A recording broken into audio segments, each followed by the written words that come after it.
Mine was probably, and this person played for my team, and let me preface it. I actually like Mike Minter. I like you. You're a good person, good human being. But He's still alive. That's right. I hated practicing with Mike. Obviously, when you're on a team, you practice so much with the same. He was just always so aggressive. He played safety. He always wanted to hit you in practice, knock you down, grab you and stuff. I dealt with this for 5 years, and I told him, I said, relax, man. I'm on your team. And yeah, I'm sorry. I didn't mean to hit you that time. It won't happen again. You come out there and he knock you down again. So, Mike, I know you recently retired, so now I think I can come get some revenge on you. How about you, Ronnie? I'm glad to hear you say that, Jim, because on the other team there was really never anyone. That's one thing you can't be intimidated. I was never intimidated by anyone except Dick Butkus.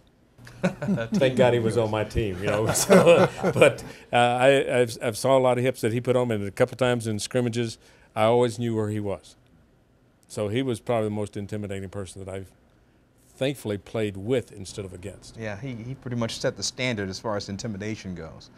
For me, I was fortunate enough to play for a long time in the league, and over my 12 years, you have so many experiences, but I have to look back to my first year, my rookie year. We were playing the Cardinals. They were still in St. Louis at the time. And getting your first start as a rookie cornerback versus Neil Lomax and an individual by the name of Roy Green. Now, what made Roy Green special was that he was a all-pro defensive back that switched over and became a wide receiver. So he knew all the tricks. He knew everything. In fact, my first series out there, as he ran past me, he would tell me what I was doing wrong. Turn the next way, turn the, And I was like, oh my goodness, this is unbelievable. So I got the bright idea that the way to neutralize this was to what we call talk smack. I mean, come on, punk, and I'm pushing them after the play and thinking I'm going to intimidate an all-pro. Well, put it this way, by the third quarter, he had caught so many passes against me, and this is no lie, that the announcer at Busch Stadium would no longer call his name. It was, and reception made by you-know-who.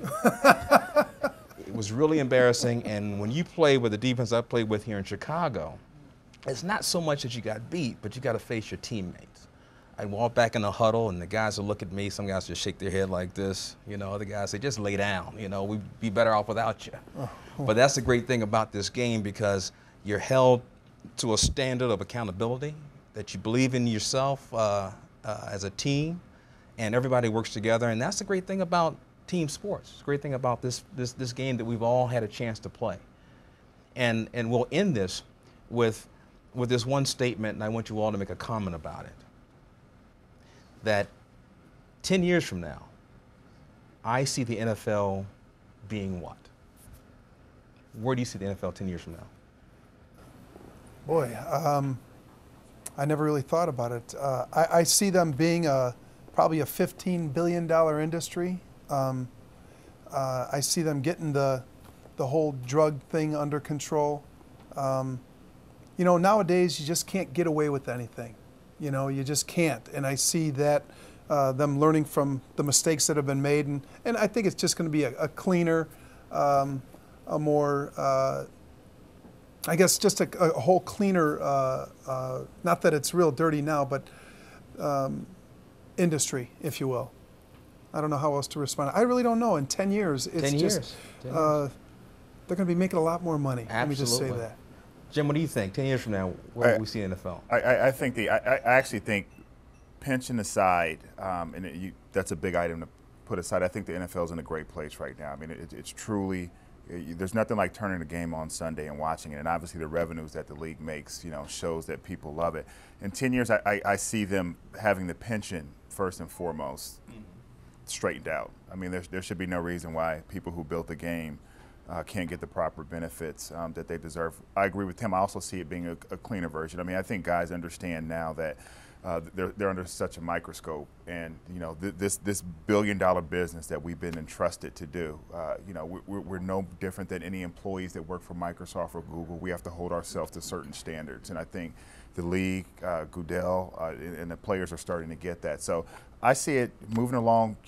As good as it's been, it's going to be even bigger. Revenues are going to be bigger. Players are going to make more, which they should. I always think if the owners can pay the money, nobody in their right mind would turn down more money. So I think it's in a good position now. In 10 years, with the pension straightened out, I think we'll be in a lot better position. Now, Ronnie, you've had the best view out of all of us. You've seen the changes over the years. Well stated. I think it will be, as we used to call it, the World Championship. I think it'll be a World League. I think we'll expand into Europe, maybe into the Far East, into Japan, Mexico.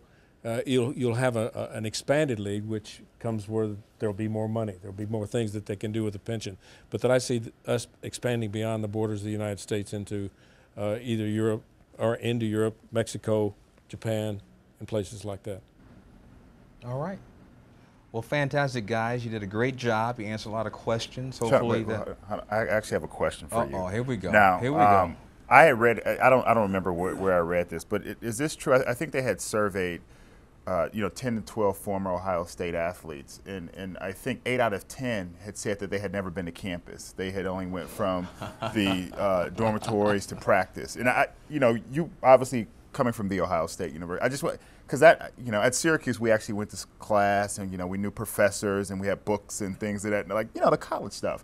But I just was curious how it was at Ohio State.